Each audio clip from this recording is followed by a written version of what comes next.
when I began to become a Christian, it was very tough.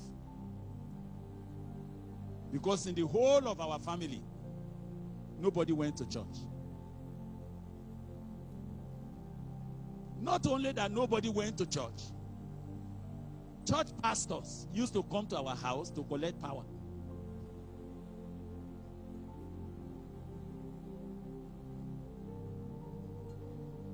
Whether they are prophets or they are senior pastors, they came in the evening to collect power to rule their churches. And we were part of those who we prepared the concoction for them.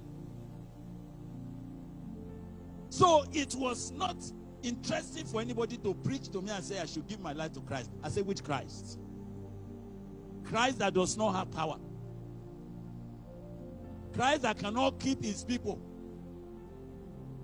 Christ that it is my Father that is sustaining his preachers.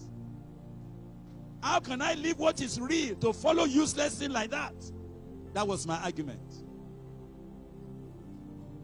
So when God confronted me and said, go and give your life to me, I said, who are you? That's my first question. Who are you, sir? Do you have power to keep me? Because I knew that I need power to survive in the world. I knew that.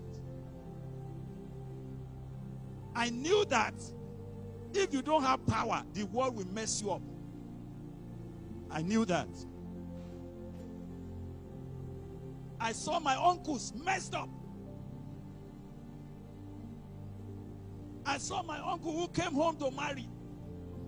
After we have done the dancing and we have carried the woman to the house in the way we normally do. And this my uncle has already undressed himself. And the wife was getting ready for him so that they can have their first night together. And he was there entering the room when he heard a voice. And the voice called him by his name. And he looked like as if he heard the voice of my father, who is his own senior brother. And as he said, "Oh," that's how you answer in the local language that time. Once he said, "Oh," and went out after the voice, we never saw him again. Look at the wife that has undressed herself, left like that. All ceremony is finished. They look everywhere for him throughout the night, nowhere to be found. Next day, 2 days, 3 days, 4 days, 5 days, 6 days, nowhere. They went everywhere. My father went to police. I lost my brother. Police looked at him and said, "But you're a powerful man. Don't you know that what you are talking about, police cannot handle it? You better go back and meet your oracles." And in my very eyes, all kinds of sacrifices, all kinds of things that were done.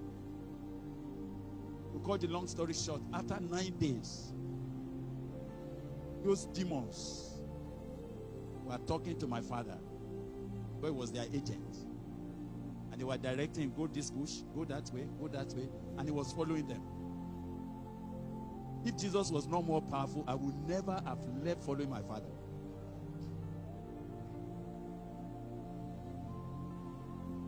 I didn't just decide to follow Jesus.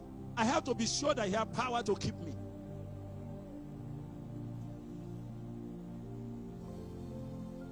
So after 9 days, as the demons, the principalities, the Oshurungas were directing him, they went and found him tied under a tree. His fingernails have come out like that of hyena. He has lost his voice. How did he eat? He was using his hand to squeeze mud to drop some water in his mouth. By the time they were bringing him back, he has lost consciousness. And I saw the power of demons in display. They were walking, all kind of animals that were slaughtered. And so gradually, he came back. So when Jesus said, I should give my life to him, I asked, I should give my life to you. Do you have power to keep me? If you have power, why are your preachers, why are they coming home here? It was then I knew that there are many people that come to church. They have not met Christ. There are many great singers of church hymnals, but they've not taught the reality of the man of Calvary. Now, I told you that story not because I want to entertain you. It was because I want to show you something. So the day I was going to hand over my life to Christ, I said, God, I'm handing this life to you because you say you have power to keep me. If anything goes wrong, it will be your fault too. Praise the Lord. It's more than 50 years. Nothing has been wrong.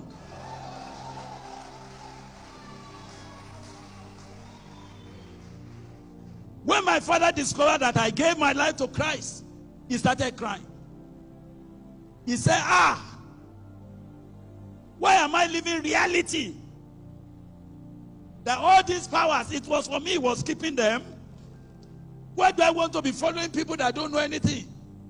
I said, I'm not following them, I'm following Jesus. And that Jesus will not disappoint me.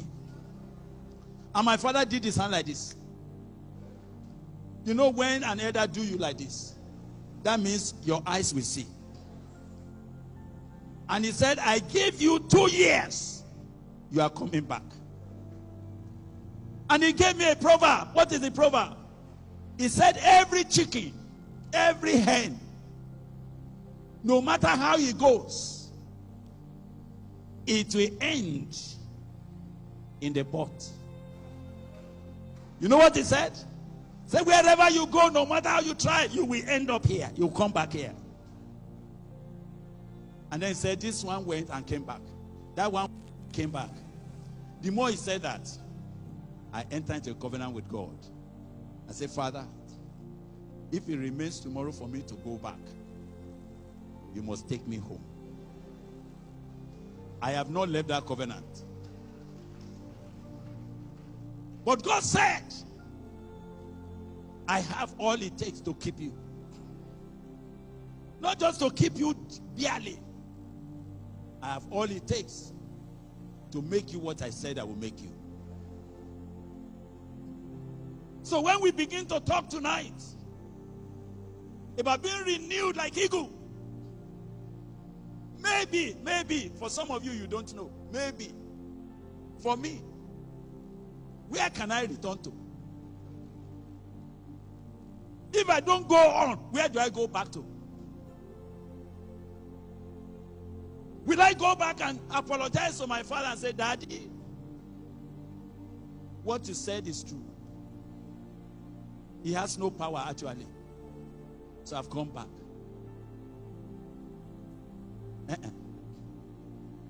So for me,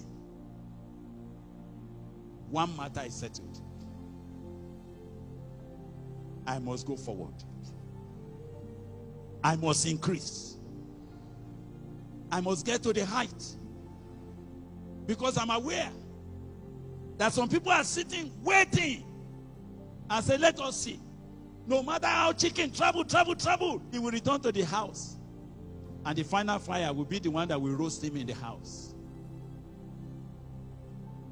That's why I decided from that time, I will not be a chicken. I will not end in the pot.